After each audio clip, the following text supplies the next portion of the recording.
Azuda dilinde mango yarche kita nimanga ba chari yore. 今天呢是马尔下集课程第5天。那么首先要问候透过网络参加这次课程的寺院当中的上师、祖古、僧众，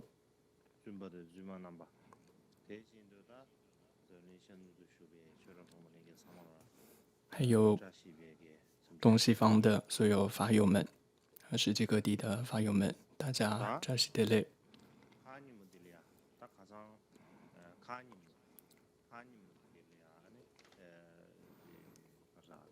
那么在上一堂课，就是前天的课程当中，因为后来网络的关系没有讲完，因为也不太记得到底是讲到哪里这个断掉的、断线的，所以我想就还是从这个僧团的这个领导权这个部分再开始讲。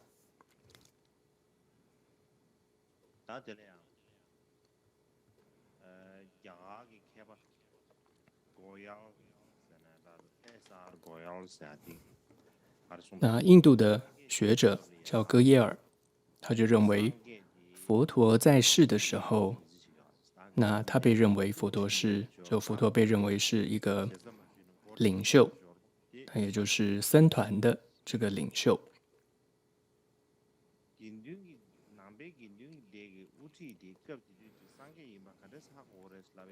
那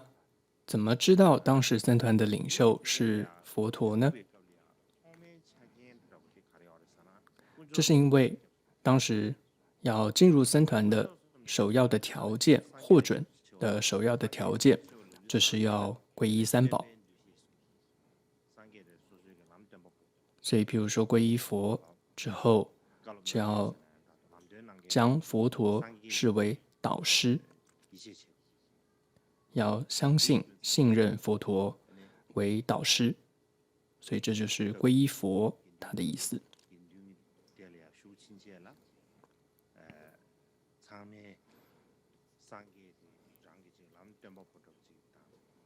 换句话说，只要是加入僧团的这个僧人呢，那就是把佛陀当成是导师，或者说这个僧团的领袖的。然而呢，我们也必须要知道，在当时呢，这印度的社会情况是有很多的宗教的，而在形形色色的这些宗教团体当中，那也有各种的，他们有各自的领袖。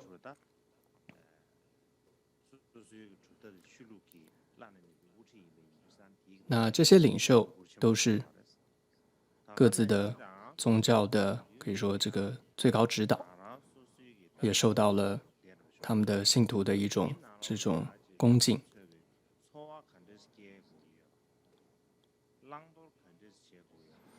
而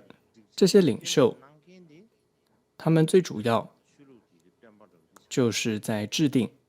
整个这个团体生活，他们的规范是什么，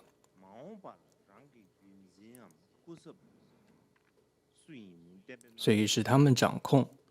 要规范这个团体的生活，而且他们也会在未来会要这个决定说自己的继承者是谁，是由谁继续要来管理这样的一个团体。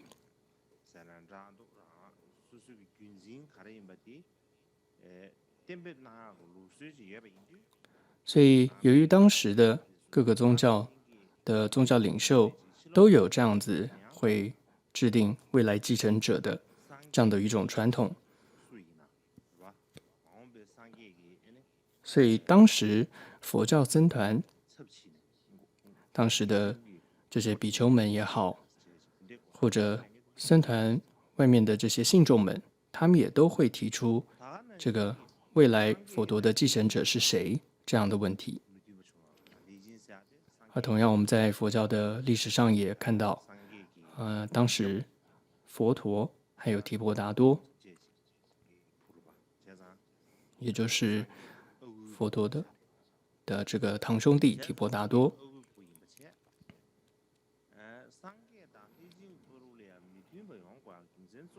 当时呢，他们之间是有分歧的。那分歧的主要原因就是因为提婆达多跟佛陀说，希望佛陀能够决定，或者说认定他是将来整个僧团的继承者。他就跟佛陀说：“你未来呢？”他也直接跟佛陀说：“未来你把你把这个佛教的僧团呢，就交给我。”但是当时佛陀就拒绝了，所以这是当时这个佛陀跟提婆达多分歧最主要的一个原因。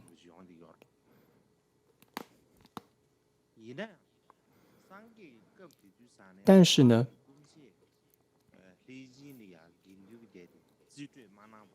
当时佛陀拒绝把整个僧团交给他的一个亲人，就是这个提婆达多。这代表了什么呢？这代表说，这个僧团是属于大众的，它不是属于任何个人的。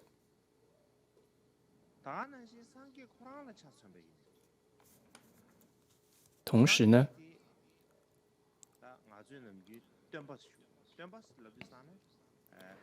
佛陀呢，他也相信说，所谓的导师，他的职责就是指引弟子通往真理的道路，这样的一个人。除此之外，他不是像是这个高高在上的王或者说皇帝一样来来控制他的弟子，不是的。所以他也从不宣称或自认为说比丘僧团是受他所这个控制的，没有。所以这也是表达僧团是可以说是这种属于众人的这样的一种概念。所以我们在经典当中也看到佛陀常常说，你们比丘们呀，僧团比丘们要以你自己为庇护，以法为庇护。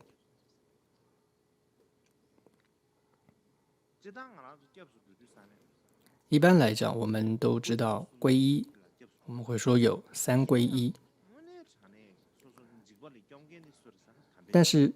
真正的救护你的是谁呢？就是会说是法，真正能够给予你庇护的、救护的是法。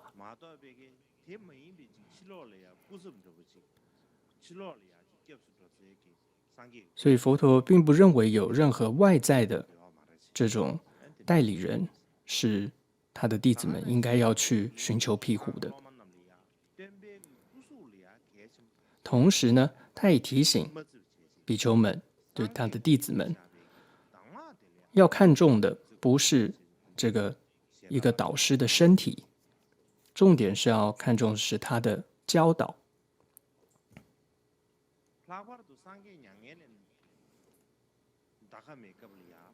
尤其我们看到佛陀在入灭前，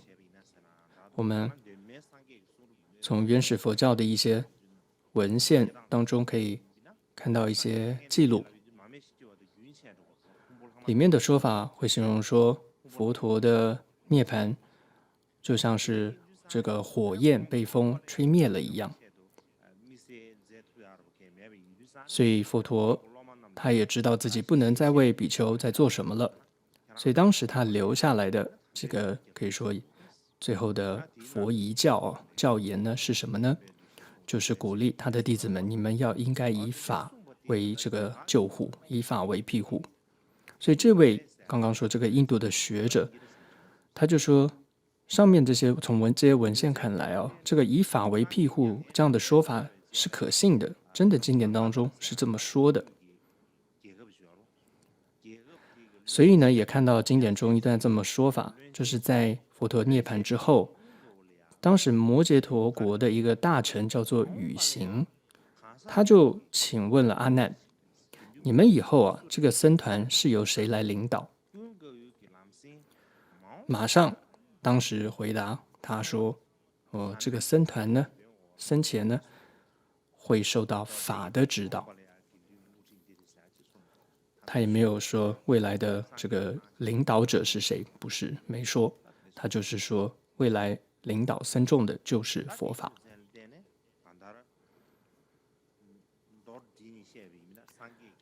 所以，总之呢，我们可以看到佛陀是为僧团建立了一种民主的这样的制度。那当然，这样一个团体当中都会有争议，有纷争。所以为了消除这些纷争，佛陀也制定了以民主的方式去解决。那么之前我们也提到，在当时原始佛教时候的僧团，它会在不同的地方有不同的这些僧团聚集在一起，那样的地方就是他们会形成一个界，在这样界内的僧团。所以不同界中的，在不同地方的不同界中的这些僧团，他们都有各自的有自治权的。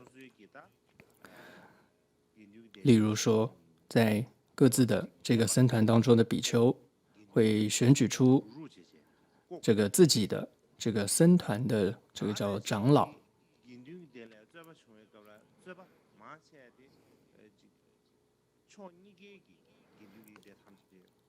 而在这个僧团当中，如果发生任何的争议，也都是双方争议的比丘都必须出现，当面来解决。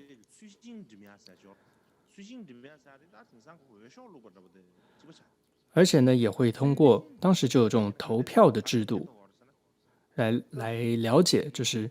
大多数人的意见是什么。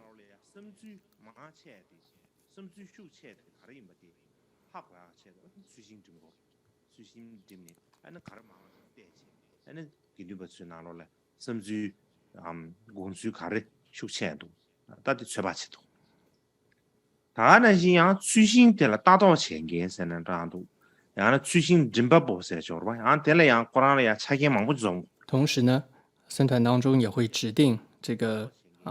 监票人，有这样的一个监票人，他会这个执行整个投票的这个程序。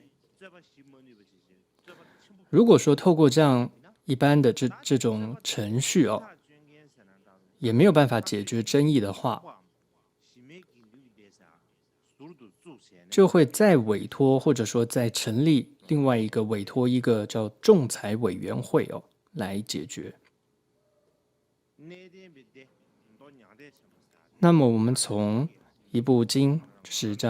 这是南传长部经典的这个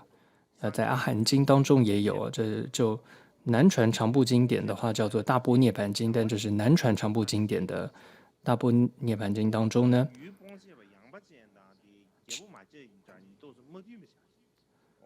就有提到，当时呢，佛陀呢，就为了这个拔岐族人，因为当时这个应该是阿舍世王那个时候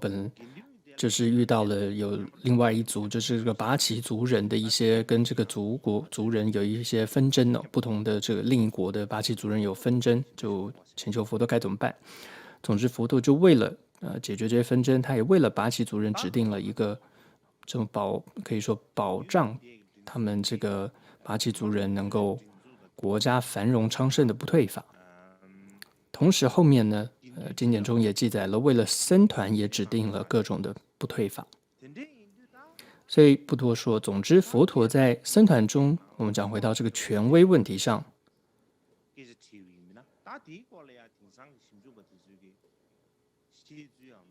也就是说，佛陀是否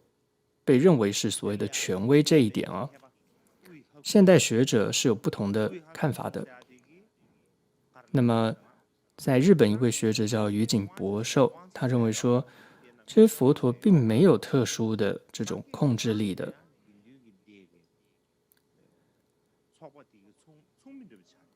他是僧团的一个成员。所以宇井博寿的这段话意思就是说，他没有特殊的控制力，因为他就是僧团的一个成员，就这样子。另外，日本另外一个学者叫渡边，他说呢，佛教修行上没有任何权威。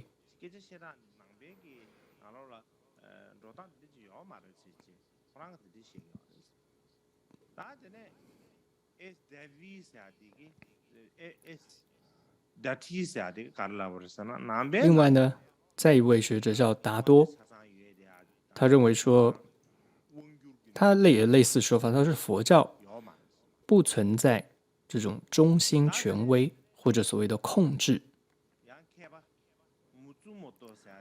再一位也是日本学者叫松本，他也说，佛陀在世的时候，还有在佛陀这个就是涅槃后的100年当中，都没有存在过任何佛陀的代理教主。在另外一位学者叫迦耶提勒格，他说，所有的佛教理论必须唯有依靠佛陀的权威才被接受。所以就他的说法，似乎觉得佛陀是有他认同佛陀的权威的。再一位叫吉多格瓦学者认为说，佛陀在世的时候，他是最终的权威。为什么呢？因为就是由他佛陀来决定整个佛教里面的这个可以说的学说，还有实践，就所有的事情都是由他决定的。而且这位学者也说，佛陀在就是临终的时候入灭之前，要求他的弟子们呢，唯独依靠法。虽然是这么说，但这个学者说，但是他觉得法是不自明的，就是说法是你没有办法透过自己去明白的，因此最终他的弟子们呢，还是得接受佛陀的教导还有解释的这个佛法。所以换句话说，这位学者认为佛陀还是最终的权威。所以从上面这些不同学者的说法，我们可以看到说，关于到底佛陀是不是这个权威的问题哦，当时僧团的这个领导或者权威的这样一个问题呢，不同的说法跟证据看起来是十分矛盾的。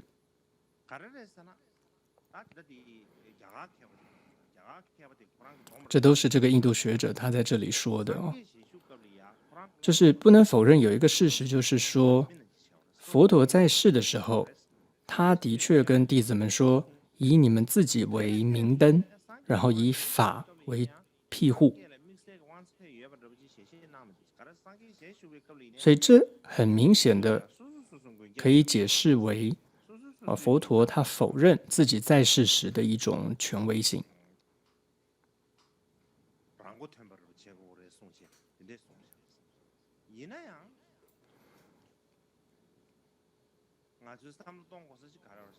但是呢，为什么我们文献当中还是会看到有记载说，阿难当时有询问过佛陀他本人哦，就是关于他佛陀未来继承者是谁的问题。还有像刚刚有提到，为什么像这个摩羯陀国的大臣宇行，他也曾经提出过这样的问题。阿难是自己人嘛，僧团里面的人，宇行可以说是一个外面的这样一个大臣，这样一个人也提出过这样的问题。还有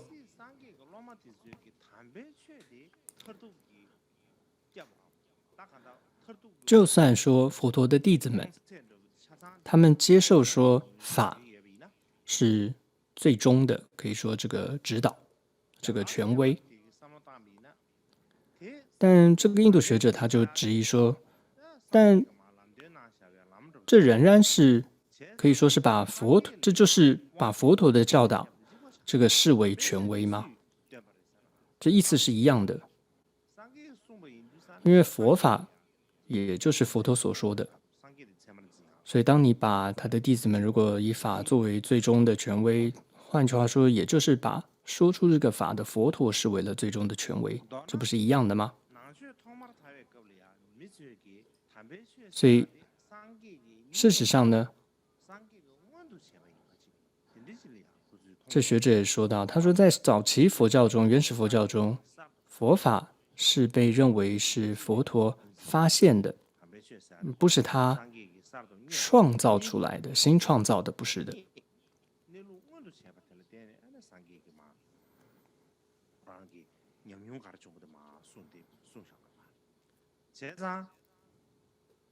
상계의 겁이야 신의 니루 뭐마디 컨제 임버디 캔네 아니 마상 심진리야 고랑의 염용 지메치시 송샤버디 차디 오르바 마도베게 상계 전장으로 마전장으로 최 니루 가르 임버디래 교환 좀 말. 디균zel 때네 야가 캐버디기 所以换句话说，无论这个有没有佛陀出世哦，这个法它都永远存在的。所以呢，这个印度学者就说，他就认为说，有一位韩国学者叫刘在信哦，他就觉得他的说法是正确的。他就说，这个韩国学者就说呢，依据早期佛教徒接受他们的这种创立者的教导为权威，在这种历史的意义上，这个佛陀的权威呢是肯定的。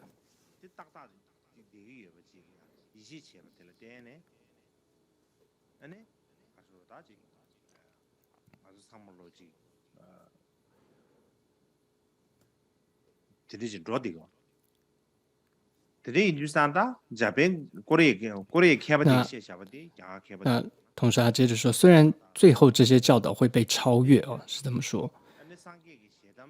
所以佛陀的这个权威仅次于法。那虽然他的信徒哦，依靠他的教导而能达到终极的目的。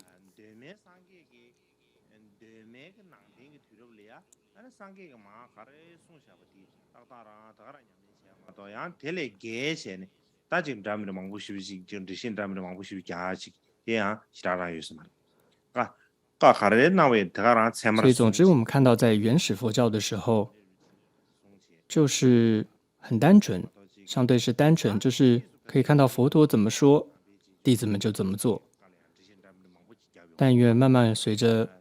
后期的这些很多大师们对于佛陀话语的一种解释，所以慢慢就有各种的解释就出来了，然后再来又把去解释说佛陀说的这些话再分为这是了义的、不了义的等等。但在原始佛教的时候并没有这么多的这些解释。但这里呢，我想加上一些我自己的一些想法。一般来说，我们从藏文当中的一些文献，我们会看到佛陀涅槃的时候，他是说，这个可以说代理的人是戒。再来有一位叫法商哦，这位大师他写的一个叫律赞，在这么一段颂文，这段颂文也是现在藏传佛教在诵戒时开头会念的。颂文是：有言圣者即导师，彼论即经阿毗昙，戒为真论真导师，因理二现如一觉。有这么一段戒文颂文。这里的意思就是说佛陀的这个论，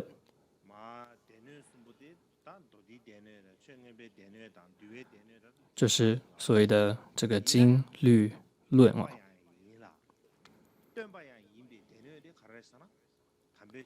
但是其中呢，这个真正的是论，也是这个导师的，就是戒律。而且呢，所谓的戒律当中，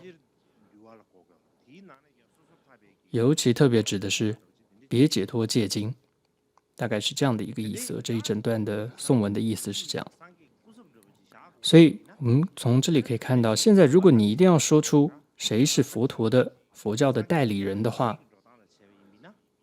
按照这个佛教的这些文献里面来看，它不是一个人，而是某一个经典。而这个经典或者是这个典籍是什么呢？也就是戒律的典籍，就是律典。所以这个意思就是说，佛陀他留给我们这个后世弟子的，他所建立起来的这样的一个制度，也就是对于僧团这样一个制度，当时最主要是一个出家的这样一个僧团，他建立起这样一个僧团的制度，是一个真正的依于法治，而不是依于人治的这样子的一种民主的制度。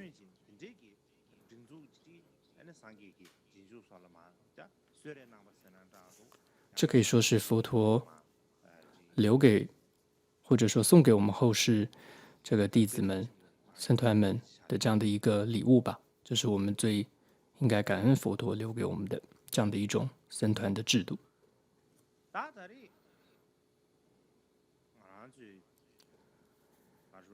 那么这一次我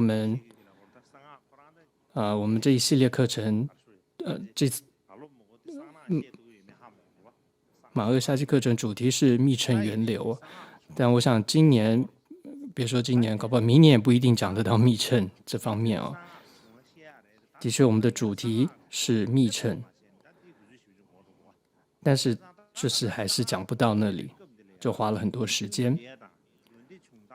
但我觉得这一次花了许多时间在讲解像原始佛教的僧伽、寺院，还有这个戒律，我觉得这是很重要的。为什么呢？因为从我们在讲解佛教历史上来说，这当然要了解僧伽怎么出现的，寺院当初是怎么建立的，戒律是怎么制戒的，这从佛教历史的角度来说要知道很重要。但我觉得尤其是当我们要讲密乘源流这样一种主题时，我觉得更应该要讲说让大家清楚了解僧伽还有戒律的这个重要性。举例来说，为什么呢？因为像律典当中，譬如说就有提到当时阿难呢有一段故事，就是他就是有一个摩登伽女非常非常喜欢阿难，所以他就想尽办法想要诱惑这个阿难，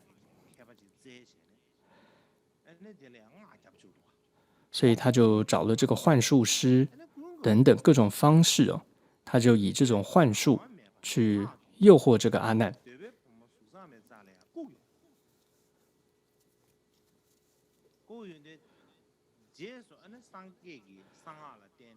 所以当时呢，就后来总之，当阿难这个戒体快要毁的时候呢，总之佛陀知道了，就命这个文殊持咒来护这个阿难等等等等，有一些公案。那另外，比如说律典当中还有一次提到说，在广严城，当时呢流传了这个疾病，就有点像现在各地我们都流传可能新冠疫情，类似当时呢在印度广严城也流传了类似这样的疾病。那么佛陀呢就派了阿难去这个广严城，就说你在走进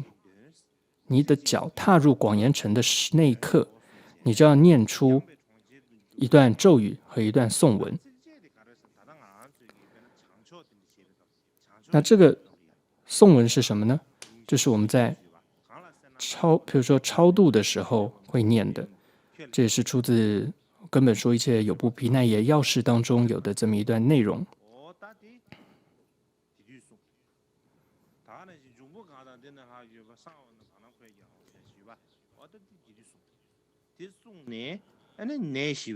就是断除诸结习，远离诸贪爱，其心常寂静，彼能安乐汝等等等等这样的一些内容祭文，就是要念。同样呢，在这个杂案经，就是在这个也是在经典中有记载，当时有一个叫优波仙那，他被这个毒蛇咬到，而这个他感到说，可以说全身好像都要裂开了，这种极痛的时候，佛陀也就说出了一个破毒的颂文，这也是常常我们在一些这种应该是超度或者一些法会时候会念的一个破毒的颂文，还有这个咒术的章句哦。那个颂文是贪欲嗔恚痴世间之三毒等等等等很长的这样一个颂文，接着还会念出一个有这样一个咒术的咒语。所以你会看到这些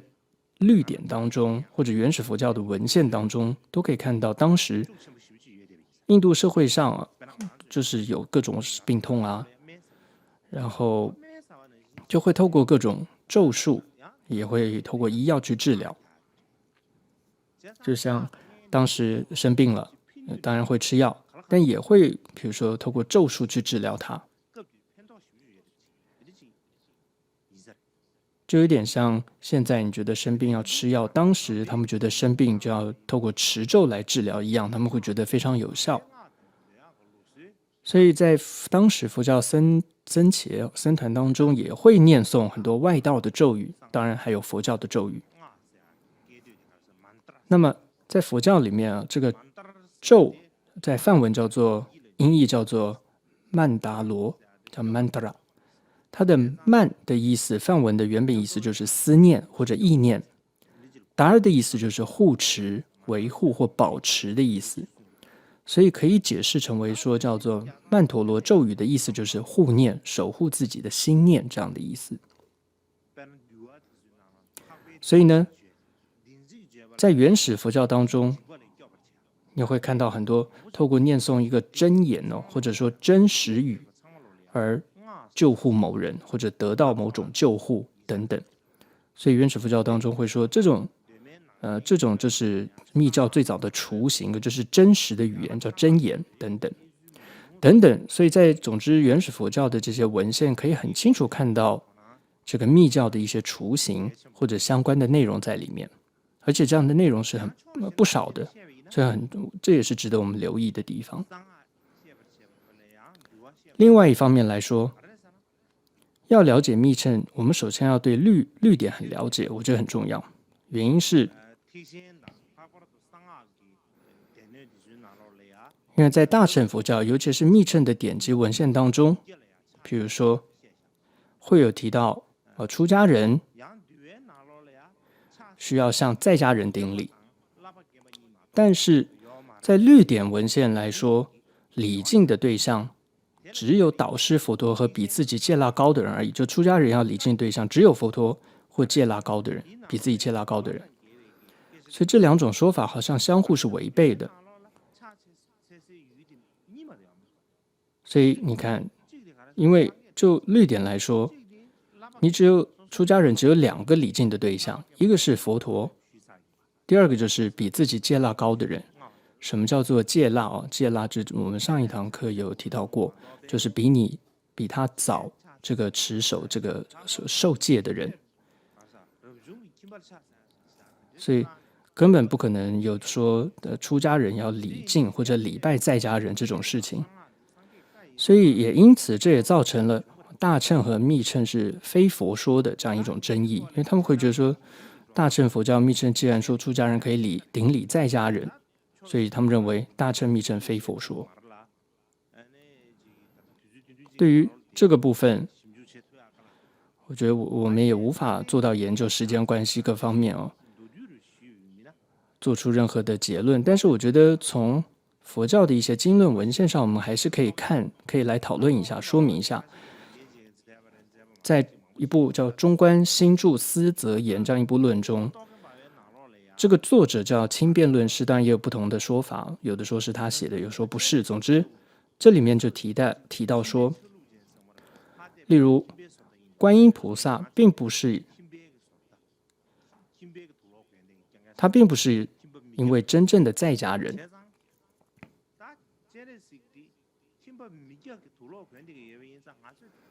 那么如果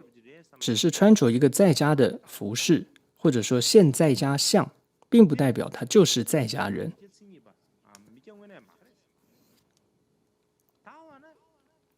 所以观音菩萨不是真实的在家人，因为只是穿着现在家相，穿着在家服饰，不代表就是在家人。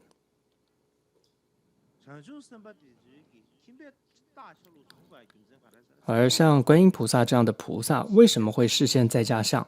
是为了要成熟利益众生，是为了能够在社会上更好的跟一般人在家人能够结缘，能够利益他们。不然像很多时候，如果出家人要在社会上跟很多人这样子，跟像一般人这样子去结缘，或者是这是不容易的。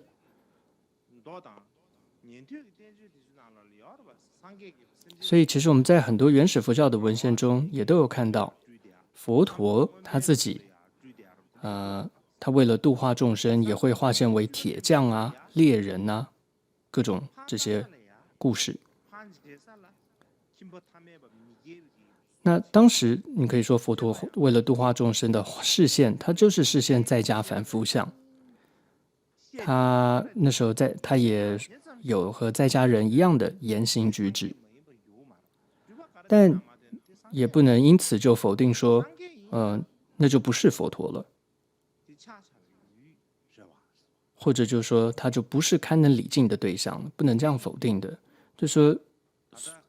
他只是化现了成为一个度化众生的在家相，他就是佛陀，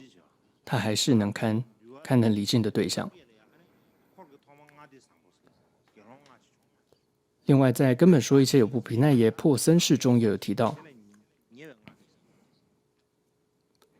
就一般我们说最开始有5比丘，那之后还有后面之后出现的5个出家人，其中的第一个就是5比丘之后的第6个比丘，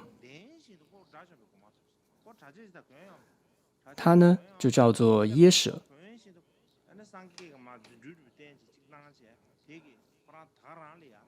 他当时就是穿着着这个在家的衣服而得到了阿罗汉果的。所以根本说一切有部毗奈耶破僧是有记载这样一段故事，当时就有念到，这佛陀就说这一段偈文说：调伏极尽持境界，常以妙法自庄严，于诸含事无害心，是谓沙门必处行。所以虽然他身穿着就是耶舍，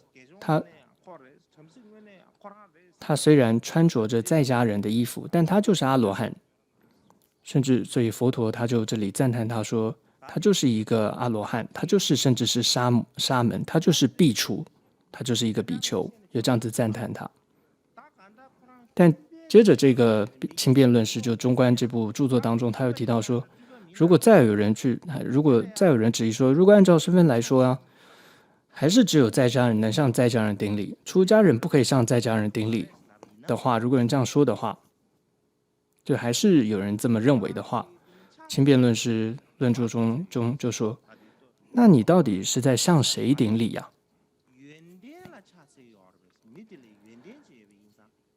其实就轻辩论师就说了，其实重点是要顶礼的是什么？是顶礼一个人的功德。有功德的人呢，是就堪能这个顶礼的。所以你礼敬的对象是功德，不是形象。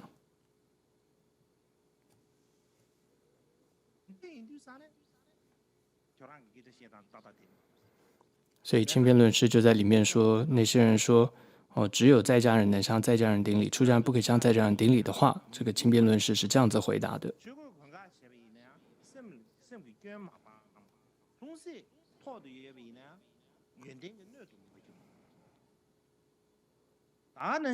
同样，他在里面接着有一段经文提到，就算手持着钵，也不代表你就成为了功德的容器。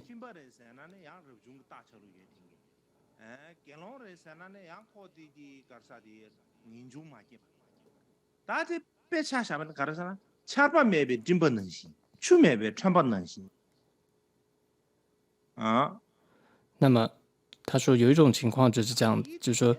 如果是有视现了某个有这样出家的相，但是他只是非僧非俗的一个状况，那这样的情况就是他并没有实际功德的话，那就是一个非僧非俗的状况，就像是不下雨的云是一样的等等，或者说长不出这个苗芽的种子是一样的。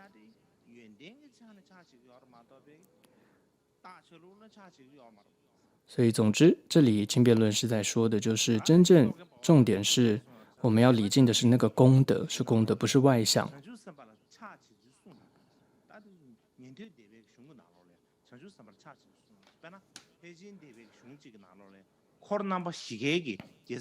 同时呢，轻辩论师也引用到说，部派佛教当中也有提到，就是出家众向菩萨在家众来顶礼的一种记载。譬如说，大众部文献中就有提到四众向弥勒菩萨顶礼这样的说法。所以重点这里在说的就是有没有是要礼敬的是功德，所以是重点在有没有功德，而不是形象上。所以这是从这个叫中观新著思则言和轻辩论师这个著作上来说。再来密乘在一个很重要的典籍叫做世事法50颂。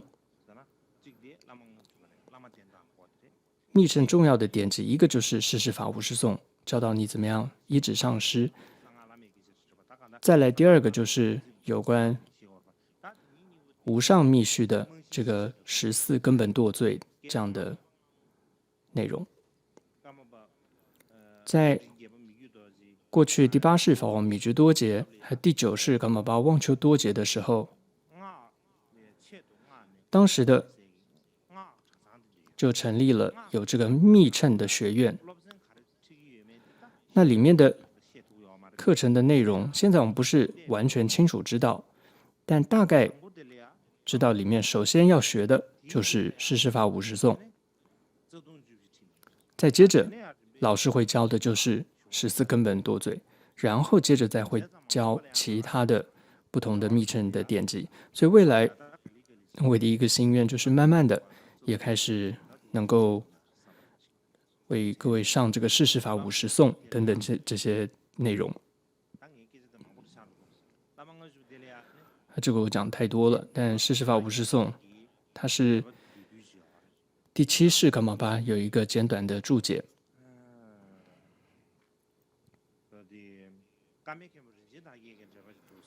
噶美堪布仁钦达尔杰他还有一个这个注解。那我看到过的注解当中比较特别的就是宗喀巴大师的这个注解，世事法50颂的注解，还有一个叫擦谦罗塞角错他的一个注解。我觉得这部注解也很特别，应该是这位大师所写的，是扎巴讲岑还是刚刚说那一位不太记得。总之呢，世事法50颂啊，就是当中怎么说呢？有说师或在家新出家，未必世间积毁故，以持境界心作礼，面前所至正法等。接着另外一个颂文说：若现座位，若起立，做事业等诸境师，有境界者普应作，为离拜及非妙业。其中第一段是说，如果这个行者是出家人，但他的上师是在家人，或者说戒腊是比自己低的这个出家人，所以就说师或在家新出家，就是说他的上师是在家人或新出家人，但自己是出家人这样的情况的话，那么如果说自己是出家人，却向这样子的在家或新出家的人戒腊比自己低的人礼拜的话，这时候会造成世间人的一些误解，或者对于正法的一种诋毁。所以这里说，因此为了避免世间讥毁故，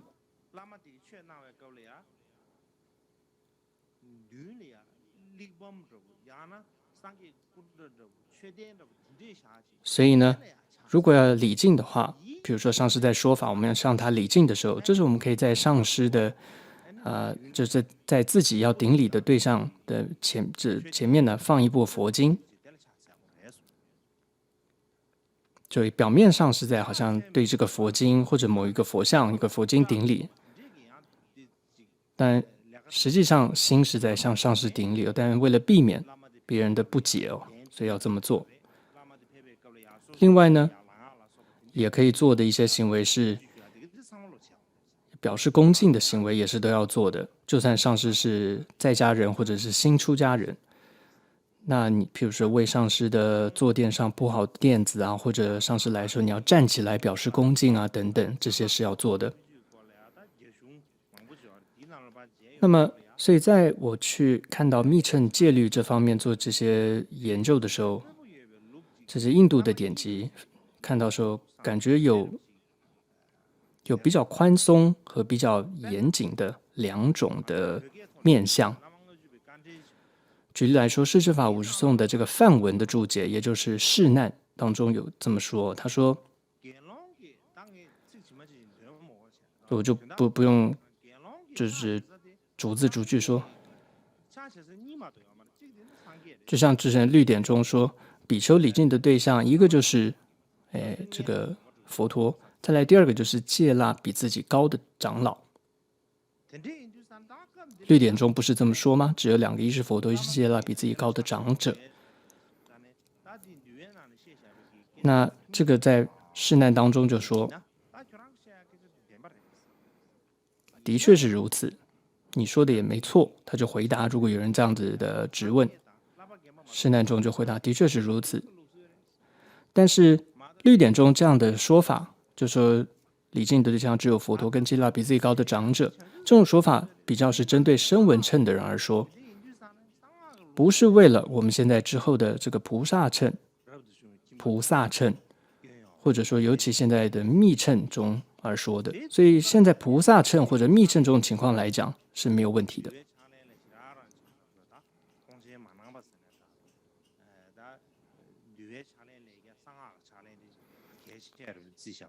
所以这是一种比较宽松，所以比较宽松就是比较看重的是菩萨乘跟密乘，从这个角度来说。再来第二个是十轮金刚无垢光的著述当中，他也引用了50颂的内容了。那这段里面是说，如果上师是在家人，或者上师就像刚刚说的是这个新进的比丘，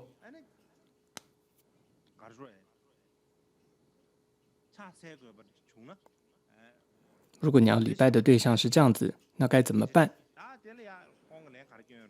那他的回答就是，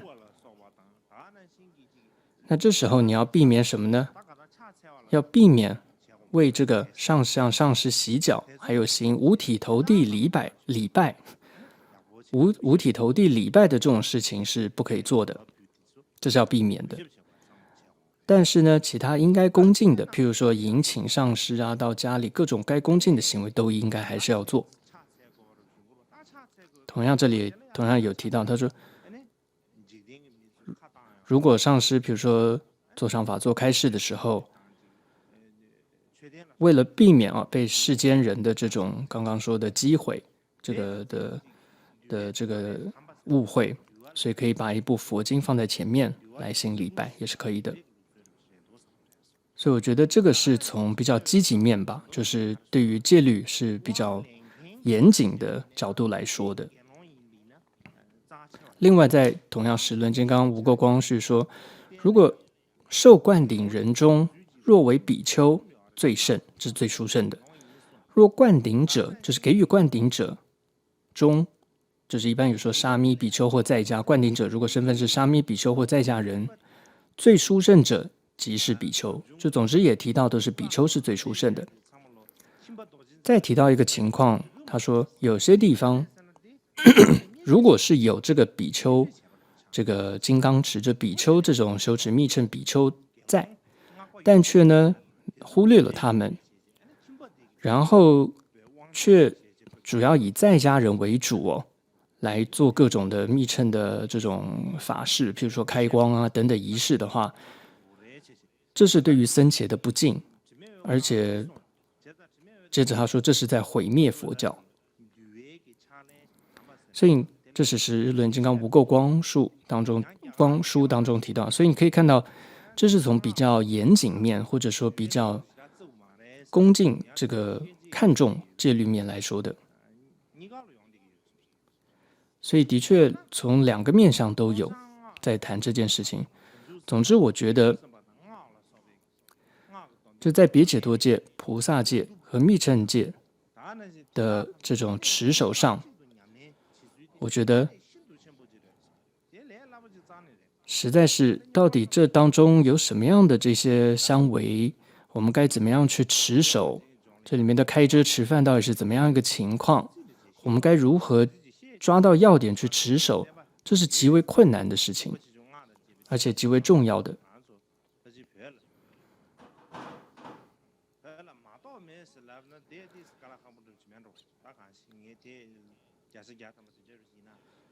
虽然密乘当中我们会说我们是三乘合修的这样的藏传佛教是三乘合修这样一种情况，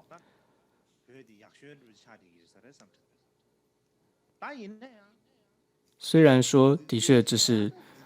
可以说的很好听，这么来说我这三乘都有的都在修持的藏传佛教，但是真正要实践上来讲，它是非常不容易的，没那么简单的一件事。所以就像密勒日巴尊者就说，如果不知道细微的开遮持犯，就戒律的开遮持犯不知道，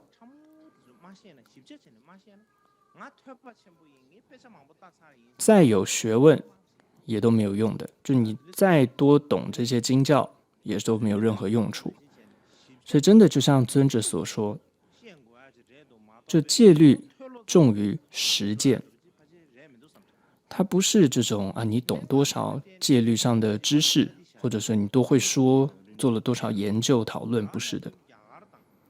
这也是为什么我们看到这个阿提夏尊者，他就说了三世夫道，还有在过去印度，还有这个藏地的大师，就撰写了非常非常多有关三种戒律方面的论点，就像萨迦班智达，他就写了这个三戒律的论述等等。所以我觉得这是很有它的深意在的。什么叫三戒？就是别解脱戒、菩萨戒、密乘戒，一般也会说是外别解脱戒、内菩萨戒、秘密的密乘戒。这是很复杂的，但也是非常非常重要的，所以这值得我们认真去研究，也去教导这些经典。好，我们可能休息半个小时。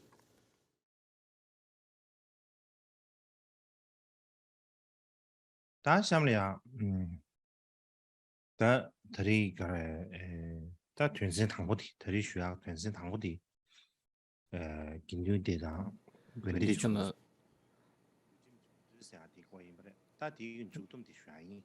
那么今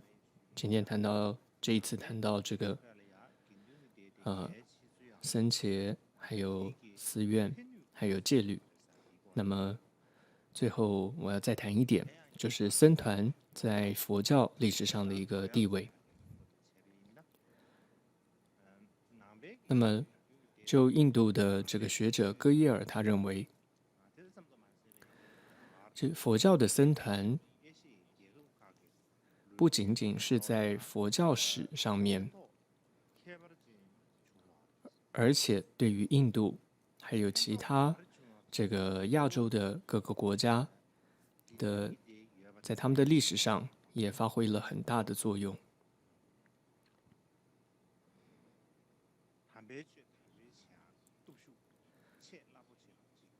那最主要是因为僧团呢，它成为了一股这个可以说是伟大的这种传教的力量。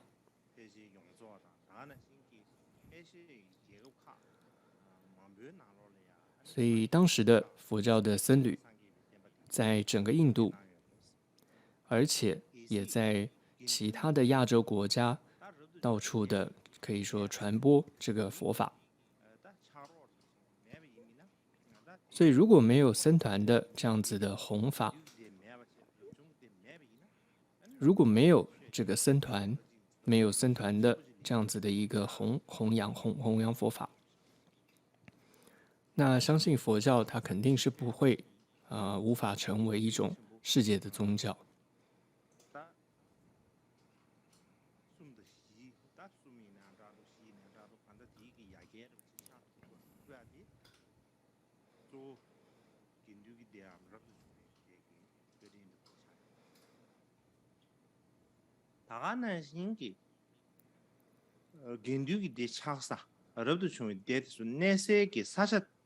而且呢，只要有僧团的地方，通常都会成为一个那个地区的教育的中心。所以从历史上实际上来看，在很长的时间当中，很多世纪当中，在印度的，就是印度的很多世纪当中啊，他们的高等还有高等教育，甚至初级教育，可以说都保持是在佛教的这个僧团当中。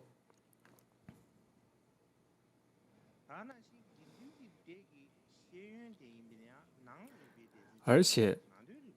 这个佛教僧团在提供的教育，它不就只是佛教相关的学科而已，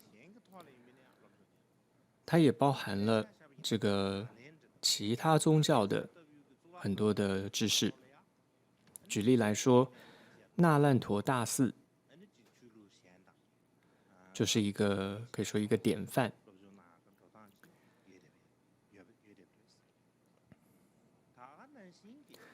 同样，这个佛教的寺院，它也是艺术还有这个文化的这个重镇，主要的活动的这样一个中心，还有很多的这些伟大的历史上一些雕塑，还有这种像石刻啊、雕塑，还有很多的绘画，都是出自于寺院僧团，像是这个阿占陀石窟的艺术，还有绘画等等。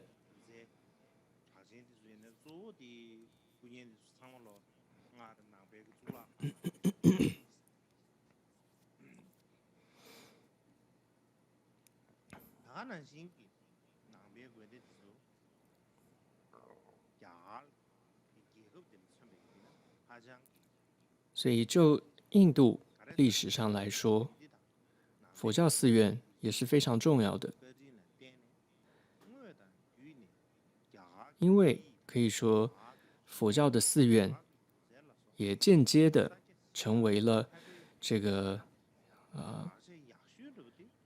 传播印度的语言，还有文化，还有他们的艺术，还有印度的各方面这些文化传播到印度境外的最主要的一个地方，一个工具，就是佛教的寺院。就像是刚刚谈到的这阿占陀的这个绘画，他对中国的这个敦煌石窟绘画，还有或者是斯里兰卡这个西吉里耶的绘画，都有很这个深远的一个影响。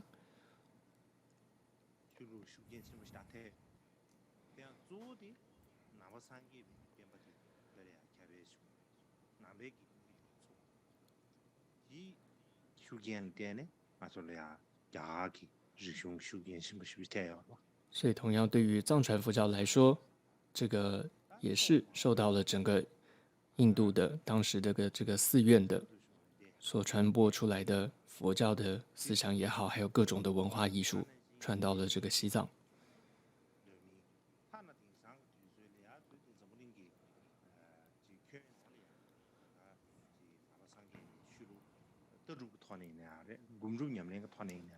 所以可以看到，现在世界上无论是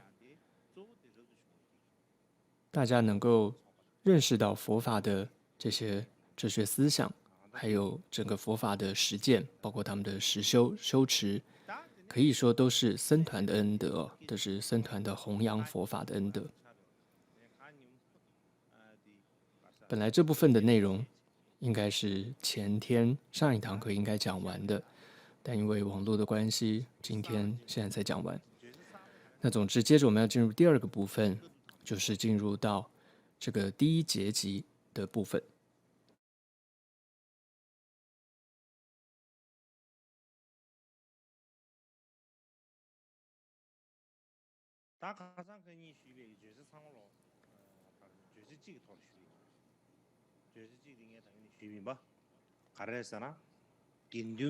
总之，第一个部分我们谈到了僧团、寺院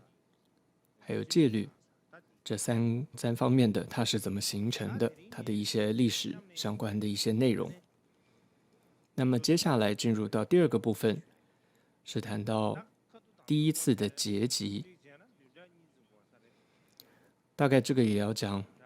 这个部分大概要讲2个星期吧。如果要再讲细一点，可能要3个星期，所以可能还讲不到这个部派佛教，就结集就讲不完，因为还有第2次结集，因为第1次结集、第2次结集，然后慢慢才进入到这个部派等等，所以到底今年能够讲到哪里，实在不知道。所以接下来进入第2个部分，就谈到第1次的结集，还有原始经典的成立的部分。那依照一个日本学者马田行启他说，在佛陀入灭之后，在佛教中的最大的一件事情是什么呢？就是这个王舍城的一个结集。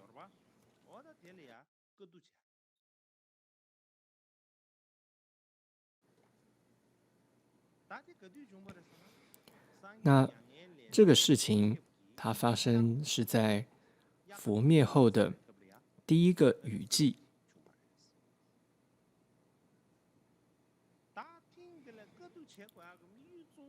那这第1次的结集的目的是什么呢？主要是要对于佛陀的遗训或者说遗戒这教戒遗留下来的教戒要做一个决定，还有对于佛陀教法的内容哪些是正统的，要做一个确定。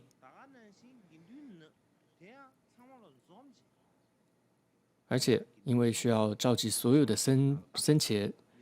可以说聚在一起，然后一起来做讨论。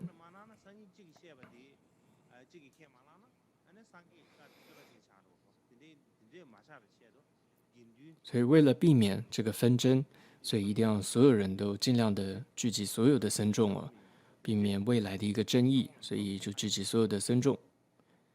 来讨论。所以也是为了消除可以说僧伽内部的这种异议所以来举行这样的结集。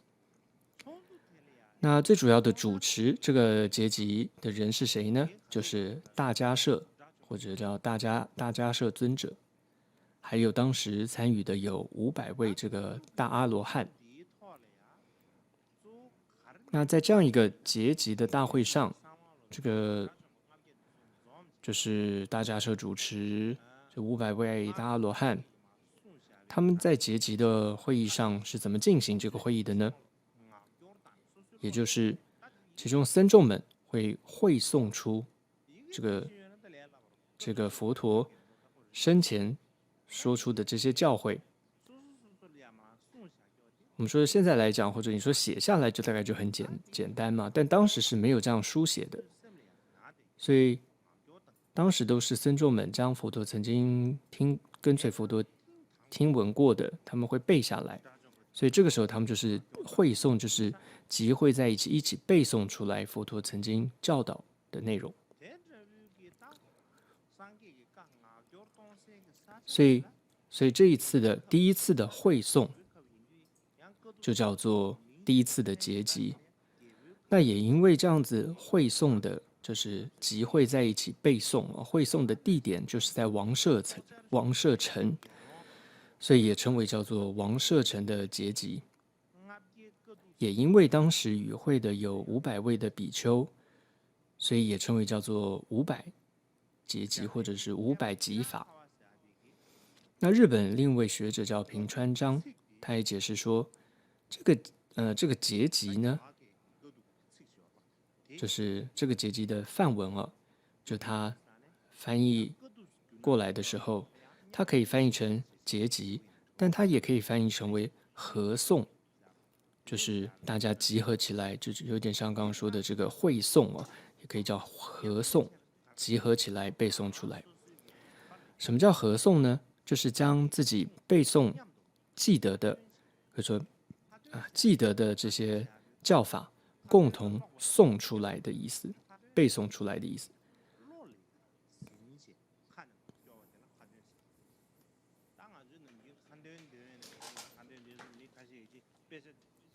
所以我们平常说诵经并不是说你看着经典在那边诵，那个叫读经。但最主要的，过去来讲，用这个诵这个词诵这个字，它最主要是你要背诵出来的。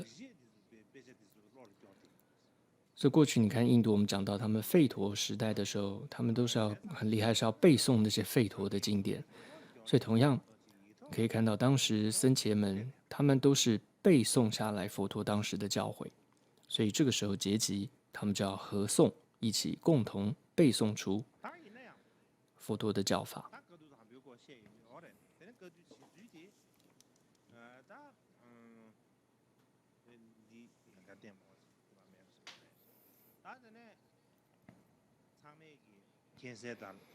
那我们也都知道，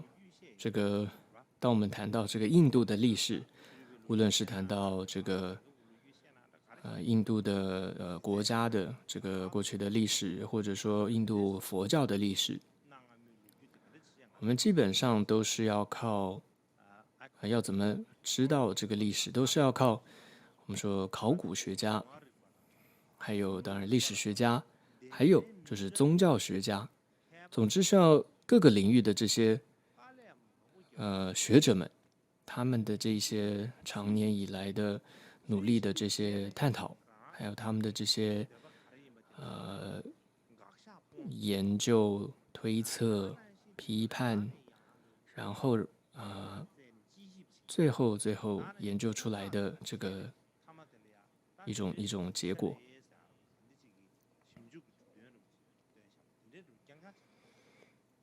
印度的历史就是这样子被可以说研究出来的。那为什么印度要了解印度的历史需要这么的辛苦呢？需要靠这么多的学者，不同领域的学者，然后要不断的这样去探讨、批判研究、讨论，才可以知道这个印度的历史呢？就是因为这个印度人呢，他不记录自己的历史。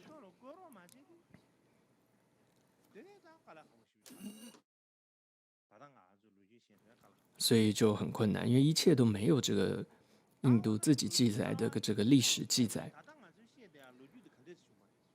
那如果没有这样子的文字的记载，那我们现在的历史到底是从哪里来的呢？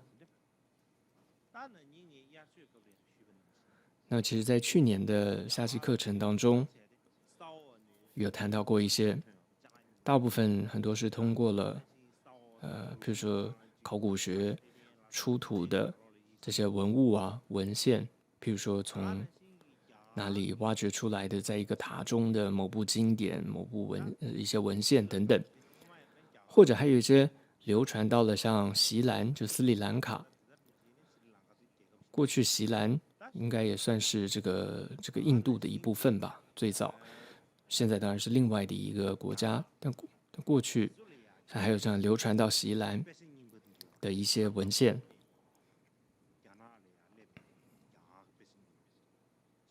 还有呢，一些流传到了这个汉地的这个一些印度的这些梵文的经典，还有大概这个公元4、5世纪、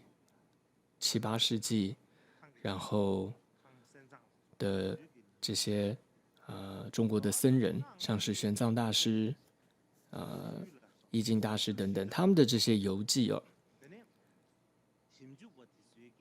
所以总之，就是透过这些文献、这些文物、古迹，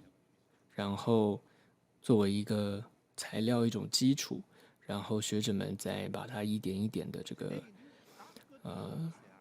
研究出来的。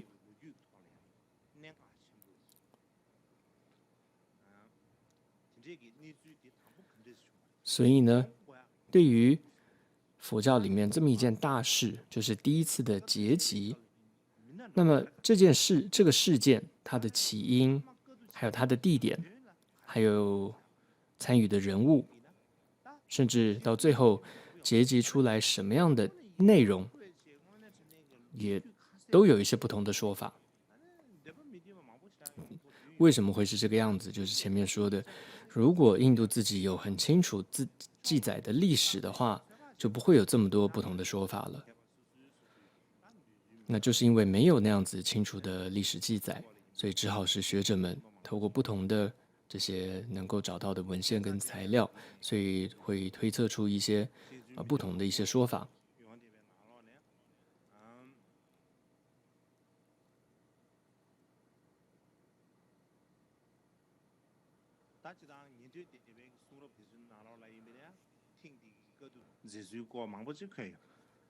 所以在这个原始佛教的典籍当中，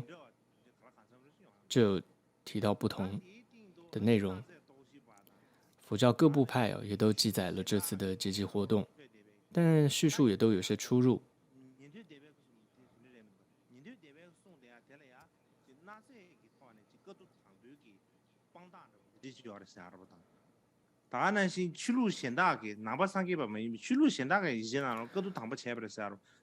但是原始佛教这些原始佛教里面的记载，并没有这些考古或佛教之外的文献可以加以佐证，所以也有一些在做这样子文献上研究的一些困难。但无论如何，我们这一次呢，大概从2个方面来讲这一次的第一结集。一些是比较主流、普遍的，就是从2大方面来讲了。第一方面就是从这个经论当中是怎么说来看，第二方面就是从近代的一些比较权威的学者他们的说法上去来看。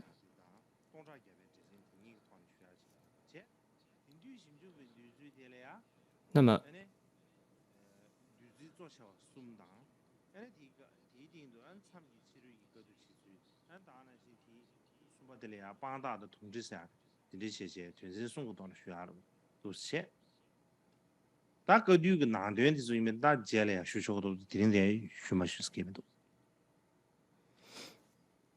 所以大概会是这2部分，然后会引据的一些经典内容来说。那么从佛经论当中有关第一结集的内容，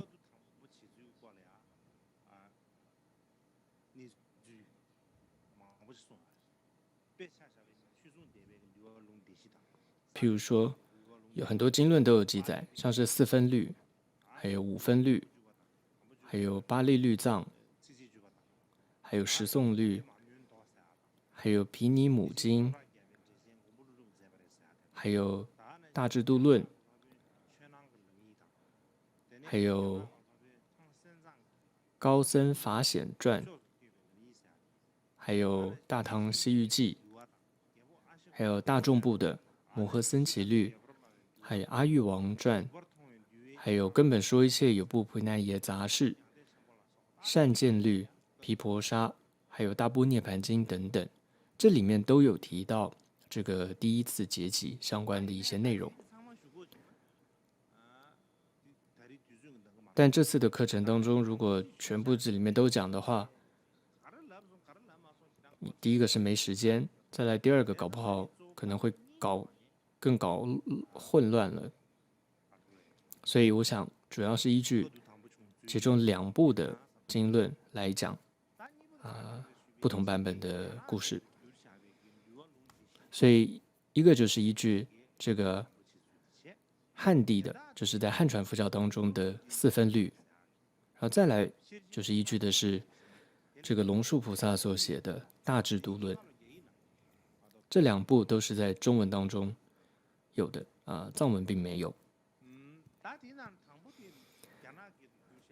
那么首先这个4分律那它大概是在4、5世纪的时候翻译成为这个汉文的。那当时是由这个佛陀耶舍，还有这个竺佛念，他们是由他们2位共同翻译出来的。这是属于法藏部的一个戒本。那就中国佛教来讲，在最开始盛行的是十诵律的一个研究，但是呢，不过后来慢慢的就被4分律所取代。所以现在中国佛教，当我们要谈戒律，尤其是中国佛教当中我们说律宗，那最主要依据的这个戒经戒本就是4分律。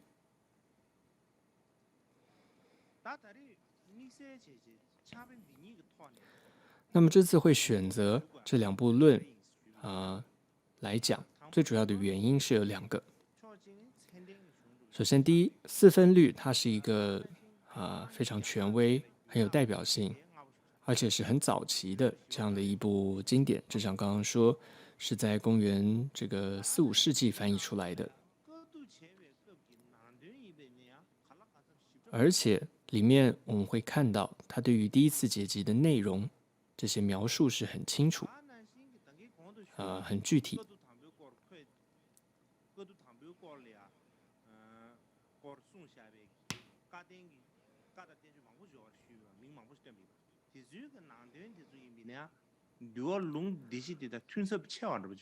而且我们看到，就我们刚刚提到很多其他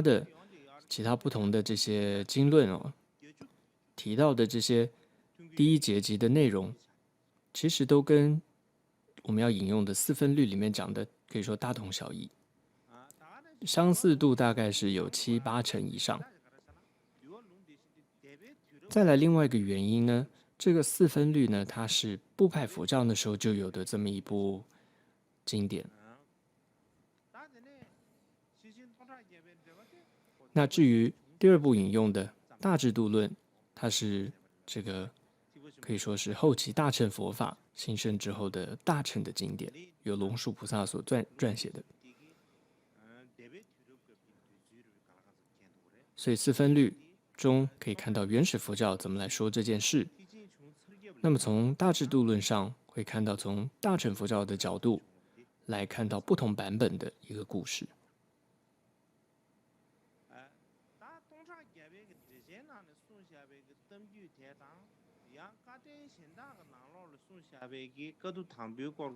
那至于大智度论里面的这个故事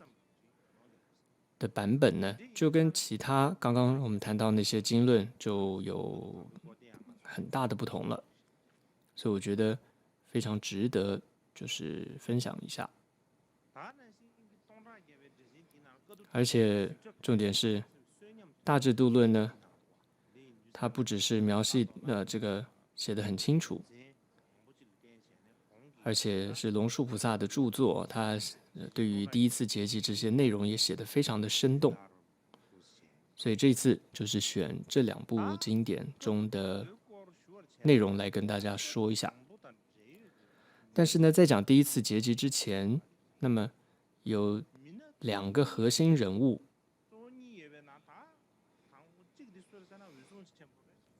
可以说故事的主人公吧。那么第一个就是大迦叶，那么第2个是阿难。那么这里我们先看到投影，这个就是大迦叶，这是这张图片呢是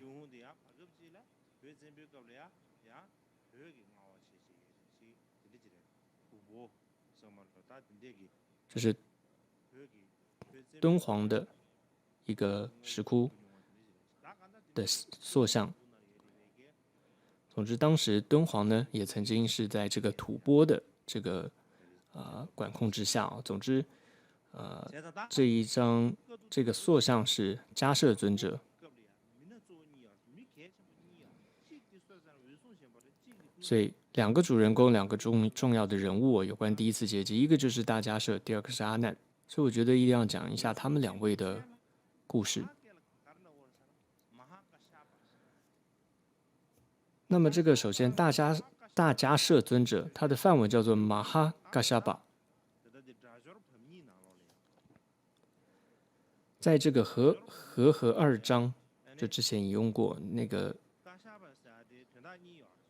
那部著作当中提到呢，这个迦叶嘎夏巴有2种意思。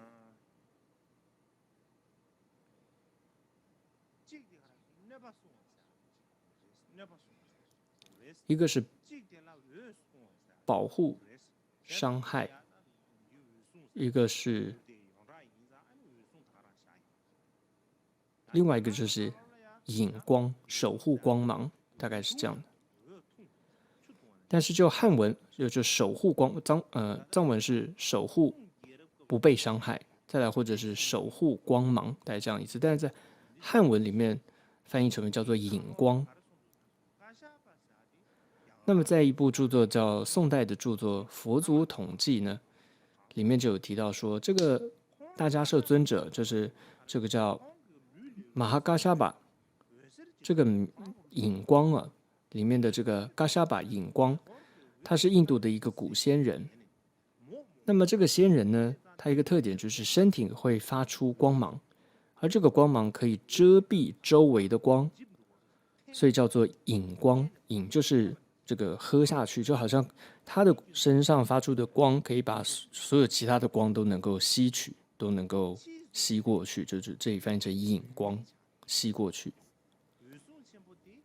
所以后来这个就变成了一个姓氏。所以大迦叶尊者就是这个古仙人的一个后裔所以这个就是他的，所以迦叶是一个姓，家族的姓。那么在佛陀弟子当中，有蛮多位都叫做迦叶，譬如说有一位叫十力迦叶，还有三迦叶等等3位迦叶。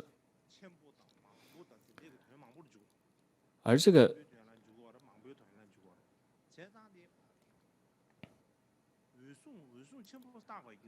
个大迦叶，为什么它叫做大的迦叶呢？那么就是这个依据这个佛祖统计的说法，这是因为他是所有迦叶当中，他是最年长的一位，所以呢就称他为这个大迦叶。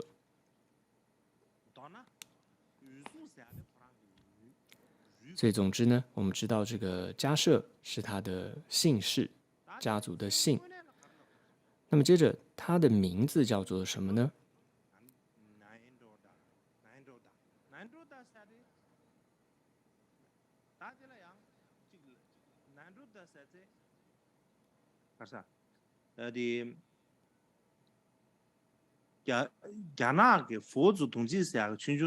那么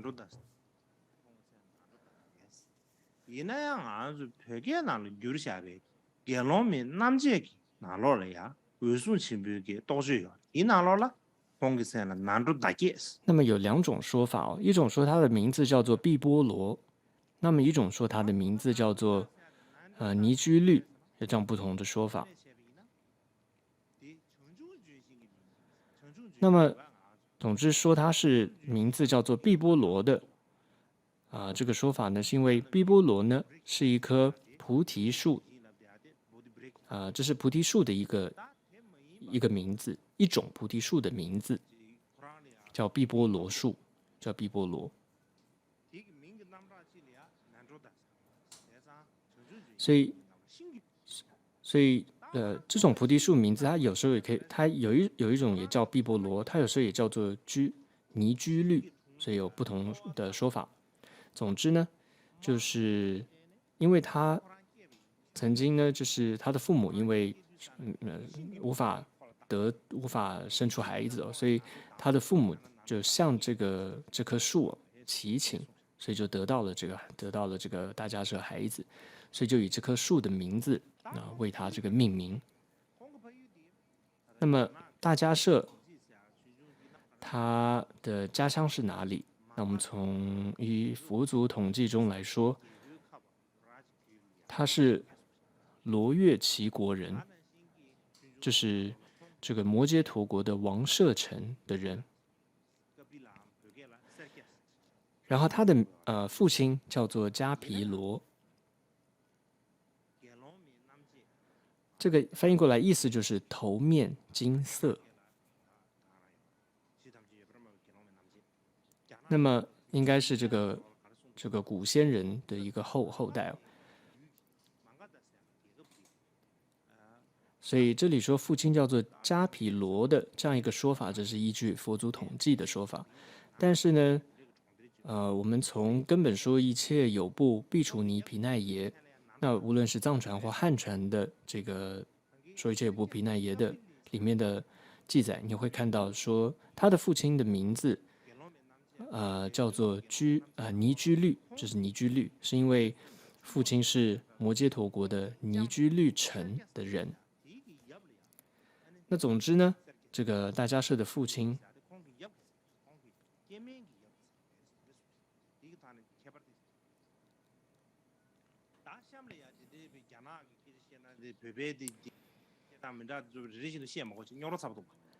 那总之接下来我可能就不太再去分，就是汉传佛教怎么说，藏传佛教怎么说但我就依这个藏传佛教里面的文献里面来说，比较简单一点。总之，接着呢，这个大迦舍他的父亲就说他是一个大富长者，他是非常非常有钱，大概现在说的 Elon Musk 一样吧。当时呢，他有钱到什么样一个地步呢？就是当时印度有16个大国嘛，他是16个大国当中的首富，就没有人可以跟他比的。那到底他有多少？他多有钱呢？那当时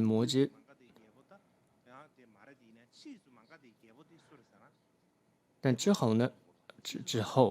之后有一个国王叫做频婆娑罗王，他比他还富有1000倍。怎么叫富有1000倍呢？举个例子，当时呢，频婆娑罗王他有这个1000个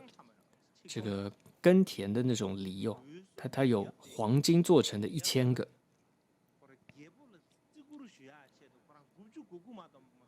但当时大迦舍的父亲就怕觉得说太不给这个国王面子了，所以他特意给自己就少做一个，所以他自己是有999个。不然呢，其实他是比这个频婆娑罗王还有钱。这是这个佛祖统计中的这样一个说法。那接着也是这个律典当中的记载后来呢，这大迦舍的父亲这个婆罗门呢，他结婚很久之后就是没有孩子，所以他总之呢就什么神都拜了。总之，反正印度知道的神，这个帝释天呐、梵天呐、什么什么毗湿奴神呐、反正能够拜的都拜了。但是呢，就是没有孩子，所以他就非常非常的难过。他就觉得说，哎，这个我也有，我是这么的富有，但是就是没孩子，就觉得说我这个就他非常的忧苦。这时候他的妈妈就看到他，就说这个就说你不用担心，是有方法的。他母亲就说，在我们的后园当中啊，有一棵树叫做尼居绿树，是一棵非常茂盛的这样一棵大树，就是一种菩提树，叫尼居绿树。所以这也是我们这座城市名称的由来哦，就是尼居绿城嘛。所以就是因为这个城市里面有我们后院的这么一棵这么茂盛、这么一棵殊胜的树，所以叫做尼居绿城。所以总之呢，之前呢，你的父亲哦也是一样，但是没有孩子，也是什么神都拜过了，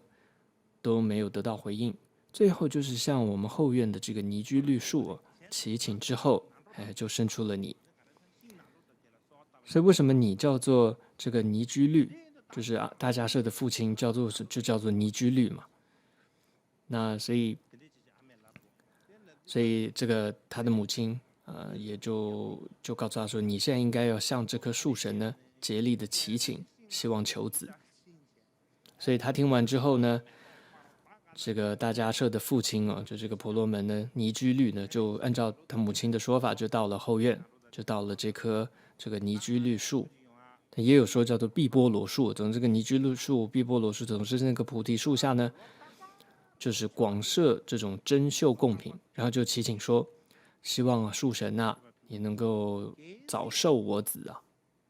如果这个称愿的话，我每年都会在这里供养你，谢恩。但是接着他也跟这个树神说，如果我还是没有办法称心如意，有得到孩子的话，我会把你这个连根拔起，而且切成一段一段的，让你风吹日晒，然后灰飞烟灭，让你没有医治的地方。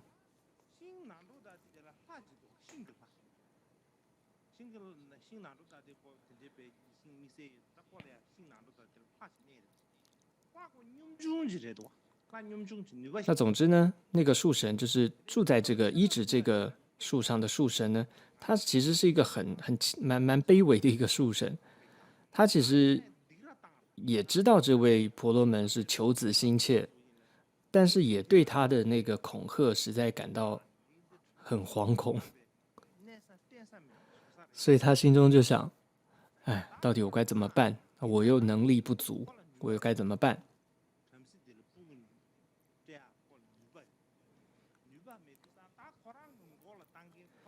那这时候他就想到谁呢？他有一个头顶上司，那他的顶头上司是谁呢？就是四大天王。所以他很快就想说，他就很快就跑到了这个四大天王面前，他也就赶快去跟他们诉苦，他说怎么办？怎么办？我现在遇到了这样的困难，我实在无能为力，我无法给这个婆罗门这样一个孩子。但我不给他的话，我连住的地方都没了，该怎么办？这个他大概每一个天王都去这样诉苦吧。总之，四大天王听完之后就说，生不生孩子，这也是各自业力决定的，我们也无能为力。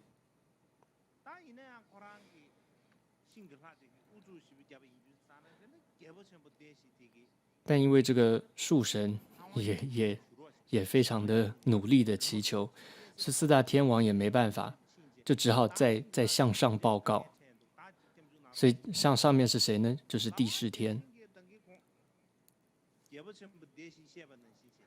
所以四大天王跟帝释天报告之后，结果帝释天也说了同样的回答，就是生不生孩子是各自业力，他也无能为力。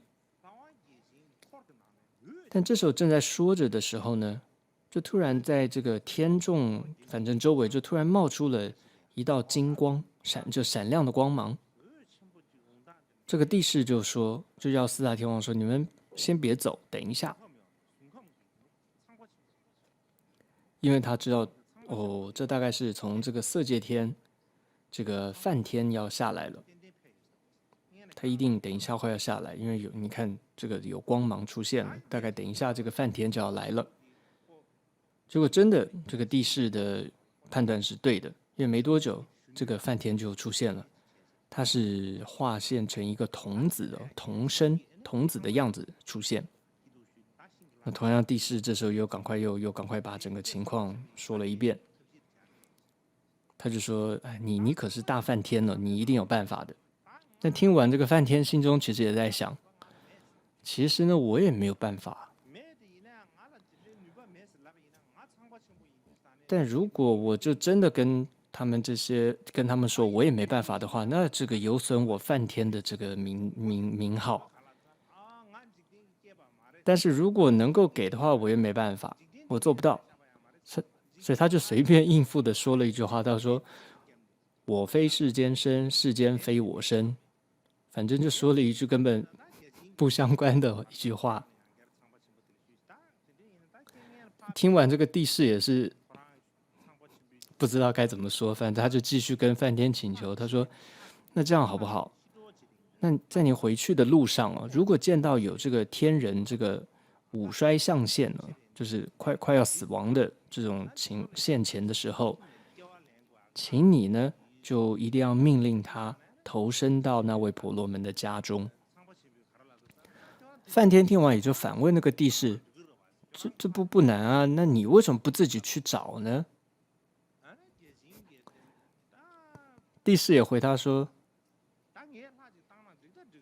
的确，我是可以去找啦，我也可以派天人去。但是那个婆罗门，他不是一个普通人，他是一个太有福德、太有力量、太有德行，就是福德力量的一个人。所以，我身边的天人的能力不足，所以他都不敢投身。所以还是你梵天，你再高一层嘛，你那边的天人比较这个力量大一点，搞不好他们可以投身，他们敢投身。所以总是回去的时候呢，梵天回去的确就见到了这样一个五衰象现的天人，就跟他说：“你呢要去婆罗门家，要去受身，去投身。”但这个天人呢，刚开始听了他还不愿意，但梵天就再跟他解释，告诉他说：“跟你讲，不久之后，如果你投身哦，不久之后会有一位佛陀大师哦，就会出现于世。那个时候，如果你如果又降生人间，你就能够跟随他出家，你就能够证得果位的。”但这个天人听完说：“这个婆罗门家这么富有，而且我又是独子，他们怎么可能会让我跟随这个佛陀大师出家啊？”他也很担心。这时候梵天听完就承诺他说：“你不用担心，你先听我的话，反正去投身。那到时候父母那边我会来搞定的。”所以总之这个天人呢，就命中就投身到人间了。所以总之这里要讲的就是重点是，这个大迦叶原来过去生是梵天的一个梵天界的一个天人，是这样子。那这是神话传说一样。接着讲到这个，反正从天界讲到人间了。那么接着就是这个就是这个婆罗门的夫人啊，就知道自己怀孕了。那印度的传统看这个胎位在右边还是左边吧，就判断是男孩还是女孩吧。所以大概就说判断当时就他就知道说胎位比较靠右边，所以他就判断大概是男孩，因为当时那时候当然没有各种测量的仪器嘛，所以总之这个太太就很高兴哦，就跟他这个婆罗门就他先生就跟他先生说，哎呀，这个胎位是在右边，应该是个男孩。他听完也婆罗门听完非常的高兴，就是大迦叶的父亲哦，这个婆罗门听完非常的高兴，就大喜哦，这个就在他们的家的高楼上，就是按敷设这种宝座，就把他的这个太太放置在高座上宝座上，而且请了所有最好的名医来照顾他，然后准备各种的衣服啊、食物，最好的都给他，然后各种最好的上庙的璎珞啊、庄严啊、宝饰啊都给他。然后还有各种的这种侍女啊来照顾他，为他按摩啊等等。总之，只在他就完全不让他这个，甚至根本没有让他的脚踩到地上，就完全都在让他在这样一个非常非常舒适的这样一个高楼的这样一个像宝座一样的床座上。那么就在8、9个月之后呢，那么这个就生出一个男孩。那这个男孩他很特殊。那我们一般说佛陀有32相，那这个小孩呢，一生出来的时候呢，就具有了佛陀32相当中的7个相，这是一生出来，总之很特殊的，有7个相。那当然，这个婆罗门非常的高兴啊，所以在几天之后啊，他就觉得要为他这个男孩要办一场这个庆典。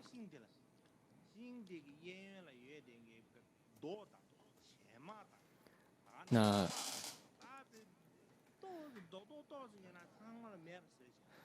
所以总之呢，他就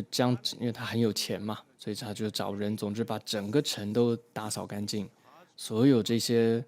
各种的这种乱石啊、沙子、砖瓦都清除干净，而且完全用这个檀香水呢洒净，然后铺满了鲜花，还用熏香啊，这个全部熏过、清净过，然后而且在各地都树立起这种床幡，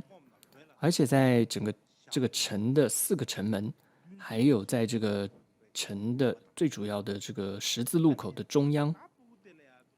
然后21天的时间哦，就广设各种的饮食、衣服的这种布施给所有的人。那么之后，总之啊，这个婆罗门他也就跟他周围的大概亲人吧、好友就讨论说，这个孩子叫什么名字？他就说，因为这个孩子是从求这个毕波罗树这个或者说另外一个名称那个树祈求而得，所以他就叫做毕波罗，有这样一个名称。他他名字叫毕波罗。那么接着小孩稍微大了一点，到了童子的时候，就帮他找了老师学习语言，学习婆罗门的各种传统技艺，像四吠陀、18种技艺等等。而且他一经这个学习，就完全就不忘。那么再长大一点之后，他的父亲心里想，我们这么一个大家族啊，而且这么富可敌国，我自己一开始一子难求。那么依照婆罗门的传统，48岁之前都要持守梵行啊，之后才可以这个娶妻生子。照这样情况，我觉得我的这个孩子最好早一点成婚会比较好。所以他就对他的儿子就是大迦叶说，这个迦叶啊，你呢既然都已经年长了，就是一般来说你也该成婚了，就这样跟他讲。但这时候大迦叶听完，他就说，这个世间的结婚生子哦，非我所愿。他说，我希望像是一个隐遁者，就是到山林里去苦修。但是父亲就是反正非常的坚持，就不断的跟他说，不行啊，你身为这个一个人子哦，要传宗接代的，这是不能让我们这个家族那个绝后哦。那这个因为父亲是这么样的殷勤的这样子的教诲，然后而且大家是他本身也非常的恭顺哦，不敢违命。他也一直在想，到底有什么办法可以不违背父母，然后但又能够不要这个不要结婚呢？所以他就跟父亲说：“请你帮我准备这个，帮我准备这个紫魔精哦，或者中文也可以叫玫瑰精，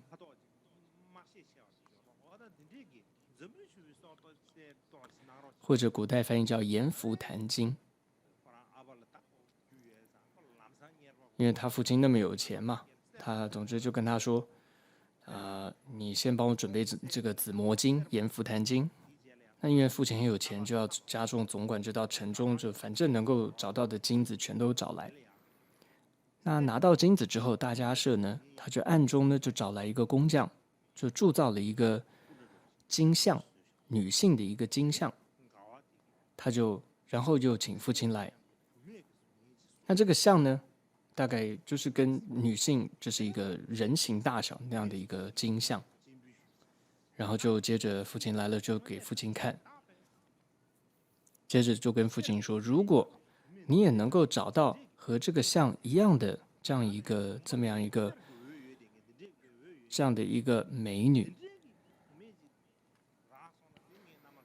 那么我就娶她为妻。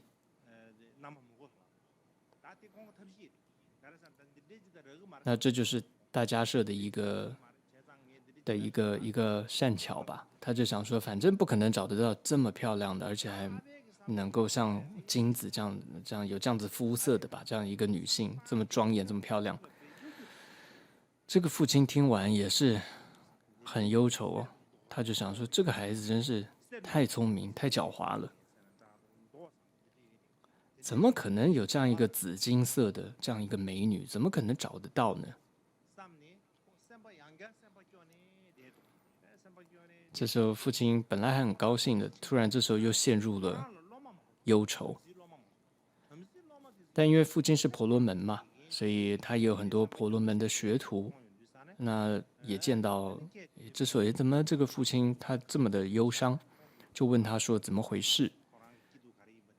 那他父亲就把这些情况也跟他的学徒就说了。这时候学徒就提出了一个想法，就跟他说：“你不用担心。”就请他的父亲就说跟他说：“您呢再铸造出3个一样的这个金女的像，然后我们会带着这个像呢到各个地方去找有没有这样一个美女。然后是他跟父亲说：我们一定会帮您找到的，放心。”所以这个婆罗门父亲啊，就请人铸造了这个3个这个女性的金像，然后他的学徒们呢也就分带到这个东南西北这个4方去，然后就到这个各个方向的所有的大小的城镇啊、村落当中啊，然后到每个这个大小城镇村落，都把这个佛像呢金像啊，不是佛像，都把这个女性的这个金像放在这些村镇正中央，然后会鸣鼓吹锣，然后会这里说形容叫圣心供养，然后花盖云布，总之就非常非常盛大这样的供养。然后呢，做完这样盛大供养之后，然后就跟所有的人说，这里的村镇村民们呐、你们谁只要向这个金像女祈请供养的话，你们就能够投身为贵族，成为贵族人家的妻子，而且你们的家族哦会越来越兴旺哦，等等等等。总之就这样子开始说。那么所有这些村民啊、镇民啊，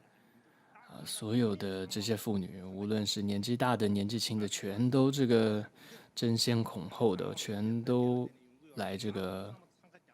向这些金像来祈请跟供养。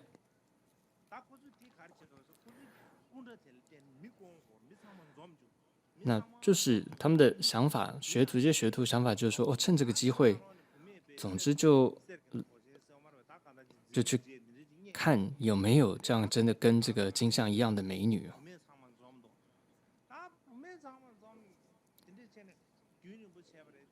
但是呢，就是始终没有出现这样的一个美女。那么这时候呢，四方中的这个东方、南方、北方这些学徒呢，都非常失望的，就回到了这个婆罗门的这个家里了。然后就跟这个婆罗门，就跟父亲就说：“哎，还是等不到这样一个美女，没有出现。”那听完这个婆罗门也就很焦虑。但最后你看，四方中还有西方的那个学徒没有回来。所以到底西方的这个学徒有没有找到这个美女呢？跟金像一样的美女呢？这个留到下回分解，到我们下一次课程我们再说。好，今天讲到这里，我们做回向。